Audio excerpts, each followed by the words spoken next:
मांझी प्रखंड के माधव सिंह महाविद्यालय के गेट पर प्राचार्य सुधा कुमारी की देखरेख में अनुदान नहीं वेतन को लेकर धरना प्रदर्शन किया गया। साथ ही उन्होंने पत्रकारों को एक साक्षात्कार में जानकारी दी कि 2022 से अभी तक अनुदान के नहीं मिलने से शिक्षक कर्मी भुखमरी की कगार पर हैं। उनकी मांगे हैं कि एक मुश्त भुगतान किया जाए। बिहार विधानसभा चुनाव के पहले भुगतान नहीं किया गया तो हम सभी शिक्षक सरकार का विरोध करने के लिए उतारू होना पड़ेगा। वहीं उन्होंने ये भी कहा कि बिहार के सभी कॉलेजों में मांग को लेकर प्रदर्शन किया जा रहा है। यदि सरकार हमारी मांगों को नहीं मानती है तो हम सभी शिक्षक कर्मी अगले कुछ दिनों के बाद जोरदार धरना प्रदर्शन के लिए बाध्य होना पड़ेगा। मौके पर सत्येंद्र सिंह, हिमांशु मिश्रा, रविन्द्र दुबे, प्रेम किशोर, सुभाष सिंह, विकास दीप आदि लोग मौजूद रहे। मांझी से वीरेश सिंह की रिपोर्ट। और हमारा जितना बकाया अनुदान है हमारे खाते में एक मुश्त भुगतान कीजिए। अब हमारे साथ हमारे कॉलेज में बहुत से कर्मी रिटायर्ड हो गए हैं और बहुत से कर्मी रिटायर्ड होने के करीब है। हम लोग भुखमरी के कगार पर हैं। आपके माध्यम से, आप मीडिया कर्मियों के माध्यम से मैं आग्रह कर रहा हूं सरकार से कि हम लोगों की मांगों पर विचार करें। और ब्रिटिश सरकार ने बहुत से सेक्टर में काम किया, बहुत से लोगों को कुछ न कुछ किया और दिया, लेकिन वित्त रहित शिक्षा नीति का खात्मा उन्होंने न कागज पर तो कर दिया, लेकिन हम लोगों के जीवन से वो खेल रहे हैं। अब उनको ये खेल बंद करना होगा, अन्यथा हम लोग आत्मदाह करने की स्थिति में भी आ गए हैं। क्योंकि बहुत सारे शिक्षक ऐसे हैं कि जिनको दवा दारू के लिए पैसा नहीं है, वो दवा कहाँ से कराएंगे। बहुत खराब स्थिति में चल रहे हैं। अब हमसे सरकार से यही उम्मीद है कि इस बार हम लोगों को वेतनमान देकर हम लोगों को पुनः जीवन देने का काम करें। क्या नाम है?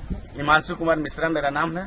सब माधव सिंह कॉलेज के हम लोग अनुदान नहीं वेतनमान फोरम हमारे के तत्वाधान में ये पूरे प्रदेश में आज का धरना अपने अपने कॉलेज के गेट पर आयोजित किया गया है। पूरे बिहार में हो रहा है? पूरे बिहार में सर हो रहा है। अनुदान नहीं वेतनमान फोरम है हमारा एक, जो कि इसी के अगुवाई में हम लोग ये काम कर रहे हैं। Thank you. क्या मदरसा को कर दिया, संस्कृत को कर दिया, बहुत सारे ऐसे अभी तो सुन रहे हैं कि आशा लोग को कर दिया, सब लोग को कर रहा है, केवल हम लोग बीत रहे ये है। तो क्या है आप लोग अछूता है मैडम? क्या कहा जाए सर, बहुत माने क्षोभ होता है सुन करके। घर में लोगों का बात सुन करके बहुत घृणा आती है कि हम क्यों बीत रहित में आए। और हम ही लोग जैसे टीचर 20 साल तक कोई नहीं था जो बच्चों को पढ़ाता। हम लोग से फायदा उठाई सरकार और आज हम लोग दरकिनार कर दिया। नियोजित टीचर का बहाली किया, +2 का जहाँ तहाँ +2 खोल दिए। जहाँ पढ़ने का व्यवस्था नहीं है, जहाँ बैठने का व्यवस्था नहीं है, वहाँ +2 चल रहा है, हाई स्कूल चल रहा है। और हमारे यहाँ सारे चीज का व्यवस्था है सर, फिर भी कोई इसका ये नहीं है। सर पिछले साल हम लोग 5 सितंबर को शिक्षक दिवस के अवसर पर जनता दल कार्यालय के बाहर पटना में हम लोगों ने भिक्षाटन किया।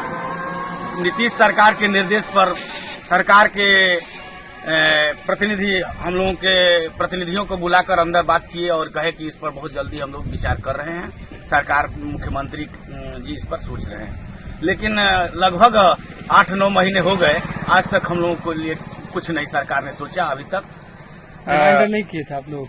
फिर से रिमाइंडर नहीं किया? हम लोग कई बार गए। इसके बाद हम लोग पटना में 9 दिन उस बार धरने में पर रहे थे जगह जगह। तो हम लोग सर जिस समय बिहार में शिक्षा की व्यवस्था चरमरा गई थी, कोई भी स्कूल कॉलेज का अभाव था, उस समय यह वित्त रहित कॉलेज बिहार में शिक्षा व्यवस्था देने का काम किए, गरीब गुरबों के बच्चों को पढ़ाने का काम किए। आज हम लोग 8-8 वर्षों का अनुदान, जो मामूली अनुदान होता है, जो अनुदान पूरे प्रदेश में लूट का एक हथकंडा बना हुआ है, क्योंकि अनुदान आता है कॉलेज के खाते में, किसी शिक्षक के खाते में नहीं आता है। क्या नाम है मैडम? मेरा सुधा कुमारी हुआ। आज किस लिए यहाँ पे? आज हम लोग वेतनमान के लिए सड़क पर उतरे हैं। पूरे बिहार भर के जितने भी वित्त रहित कर्मी हैं, सब लोग आज अपने कॉलेज संस्था के सामने ये धारणा दे रहे हैं। सरकार से हम लोग गुहार कर रहे हैं कि हे सरकार, तुमने वेतन अनुदान देने का काम किया है, लेकिन उससे हमारा काम नहीं चलेगा। अब हमें इज्जत और सम्मान चाहिए। वेतन मान दे करके हमारी इज्जत को बढ़ाइए। और ये काम नीतीश कुमार ही किए हैं और नीतीश कुमार से हम आग्रह करते हैं, हे नीतीश भैया, आप अनुदान दिए हैं, अब हम लोग को वेतन मान दे करके सम्मान दीजिए और शिक्षकों का भी मान बढ़ा दीजिए। कितना दिनों से मैडम बाकी है? अनुदान तो हम लोग का 8 साल से बकाया है सर। 8 साल से 8 साल से बकाया है। इसका माने कि भूखमरी के कगार पर है आप लोग? भूखमरी के कारागार पर है। हमेशा अनुदान तो हुआ, लेकिन समय से अनुदान हम लोग को नहीं मिला, कभी भी नहीं। जब भी इलेक्शन का समय आता है तब 2-4 ठो अनुदान दे करके शांति कर दिया जाता है। तो कैसे आप लोग चलाते हैं? हम लोग को मैंने समझिए कि एक तरह से भूखमरी के रोज आते हैं जाते हैं, इसी आशा में कि कहीं हम लोग को एक दिन वेतनमान मिल जाएगा। अब कितने लोग रिटायर कर गए, कितने लोग मर गए, और हम लोग ही अब कितने लोग इसमें से रिटायर होने के कागार पर।